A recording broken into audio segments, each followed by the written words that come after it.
President Trump is a very unusual and unique president who does not seem to care about human rights in North Korea. Welcome to NHK Newsline. It is February 26th. I'm Ayu Chida. We begin with a developing story on the U.S.-North Korea summit. One leader has arrived in Hanoi. The other is on his way to the capital. After a long 2.5-day train journey from Pyongyang through China, Kim Jong-un is in Vietnam. The red carpet was rolled out for the North Korean leader when he got off his train at a Vietnamese border city. He was welcomed by officials while being flanked by security guards before getting into a car to continue his trip. He'll come face to face with Donald Trump in the Vietnamese capital later this week. The first summit last year in Singapore ended with a vague deal to denuclearize the Korean peninsula. Since then, progress has largely stalled. This week's summit is expected to pick up where those talks left off. This time around, the U.S. is believed to be demanding the North declare all of its nuclear weapons and facilities and allow thorough inspections. In return, Pyongyang is believed to be seeking economic concessions for scrapping some of its nuclear facilities. We are joined now by NHK World Senior Correspondent Kengo Okamoto. He is in Hanoi and has covered the Korean Peninsula for years. Now, Kengo, this has been quite the journey for Kim. Tell us about it. Kim Jong-un is finished his epic journey to Hanoi. He was on the move for more than 60 hours, most of it by train.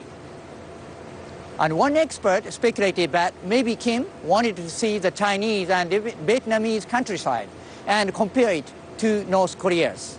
Of course, Kim's family has a long history of train travel, too. His grandfather, Kim Il-sung, traveled to Hanoi by train. And his father, Kim Jong-il, went all the way across the Asian continent. We spoke to a defector who was a former minister at the North Korean embassy in London. He spoke about the symbolism involved on this trip. 하노이에 가면 거기에는 김일성이 58년도와 Hanoi has some historical sites that Kim Il-sung visited in 1958 and 1964.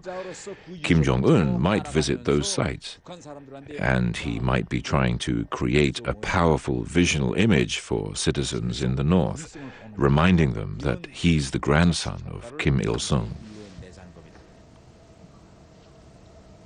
Okay, so it's been just over 8 months since Trump and Kim first met in Singapore. Why does Kim want to meet the U.S. president once again?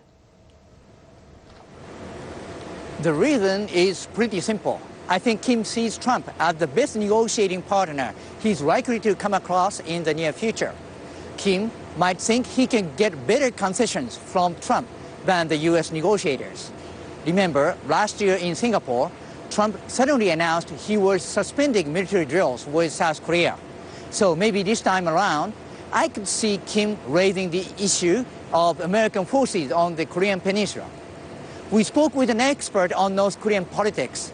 He also explained some other reasons why Kim appears to like Trump. President Trump is a very unusual and unique president who does not seem to care about human rights in North Korea. He has not asked the North to abolish prison camps or to allow public internet access. Trump only wants to talk about denuclearization within the framework of his America First policy. So the North wants to try to normalize ties by negotiating with what it sees as a favorable president.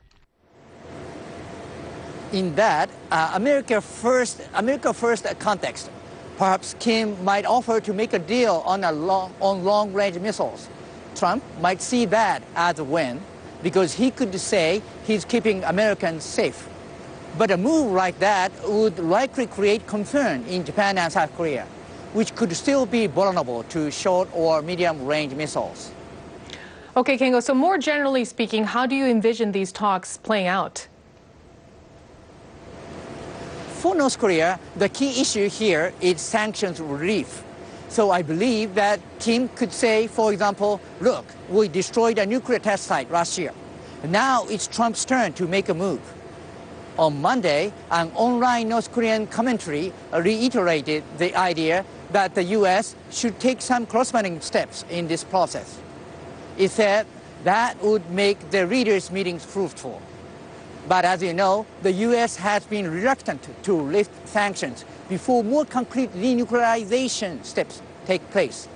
So again, the key question here is what both sides were willing to offer up in these talks.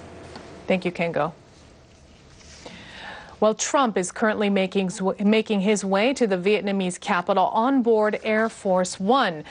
He's scheduled to arrive Tuesday evening and sit down with Kim Wednesday and Thursday. And we're learning more details on how those talks will unfold. A White House spokesperson told reporters the two will meet for initial one-on-one talks Wednesday evening, followed by a dinner with their advisors. But before Trump sits down with Kim, the U.S. president will meet with Vietnamese leaders.